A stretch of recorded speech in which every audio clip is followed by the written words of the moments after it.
No. Teraz vám ukážem zlepšovák, takzvaný hrebeň na udržanie šírky tkaniva, ako sa s tým pracuje. Keď už máme utkanú tých 5 riadkov, potom nastavíme prehadzovač, aby sme mohli tam vložiť tzv. Hrebeň. Takto.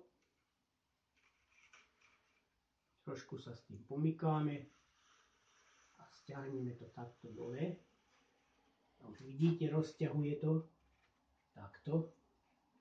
Tú šírku rozťahuje.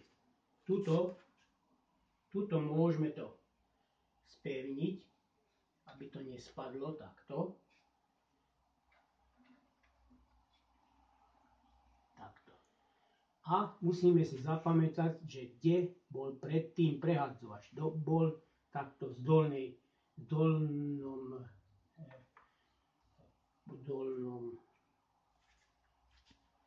časti. Chytím teraz tkaciu ihlu, kde je už natočená patričná látka, s ktorým budeme tkať. A takto strčím.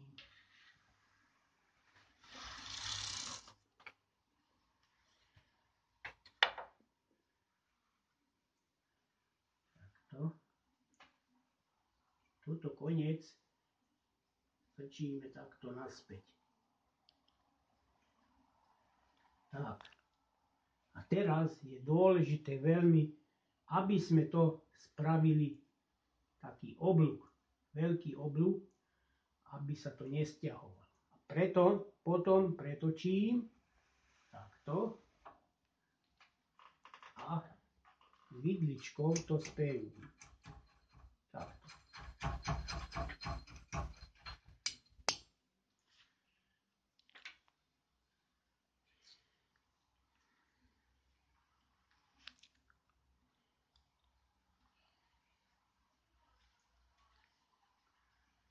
Ďalej.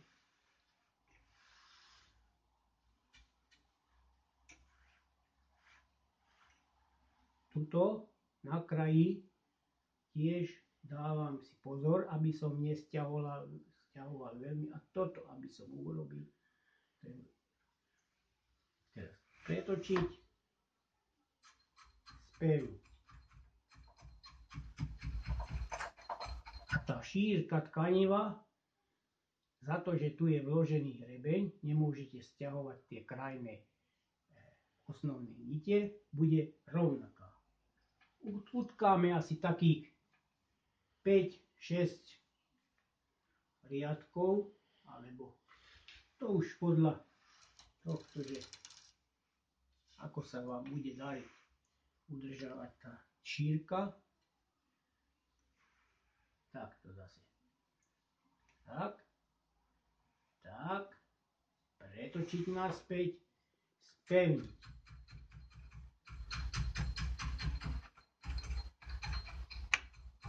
No, teraz je tam len 3 riadky, ale ukážem vám, že ako potom postupujete pri vybratých hrebeňach. Takto teraz, keby tu bolo už 5 alebo 6 alebo 10 cm, to už budete vedieť, keď sa to sťahuje, tak to preložíte ten hrebeň. S tým pádom odtiaľ vyberiem takto. Tak. Položím to sem a spevním to tak, to tkanivo. Takto. Poriadne. Zabúcham. No.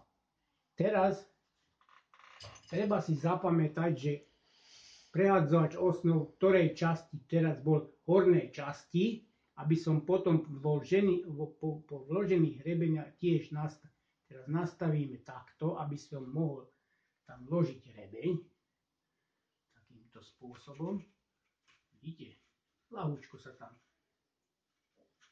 Aby takto prekontrolujete, stiahnete sem dole a už sa to rozťahuje, vidíte? No. A tuto teraz na kraji kusy.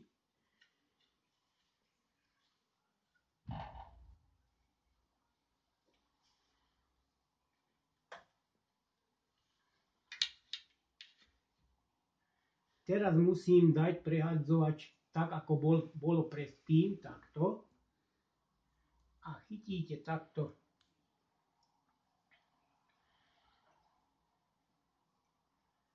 A sem. Tak.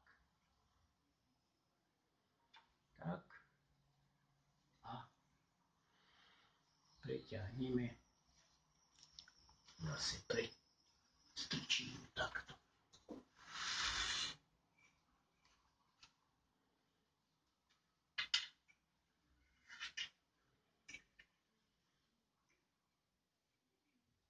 Zase toto pretočiť,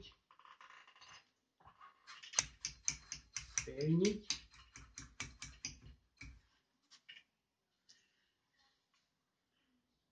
zase pretiahnem, prestrčím, dávam pozor na kraj, toto je veľmi dôležité, zase takto, spevním to. Ešte raz, ukazujem vám len krátko, ale vy môžete skúsiť tkať aj 5-10 cm a potom len preložiť rebeň. Takto, a vidíte, tuto nesťahovať veľmi, toto urobiť takto, preťahnem to. No. A teraz zapamätajte si, že kde bolo prehadzovať v dolnej časti, vyberem rebeň, takto, položím to na bok a spevním to takto naspäť.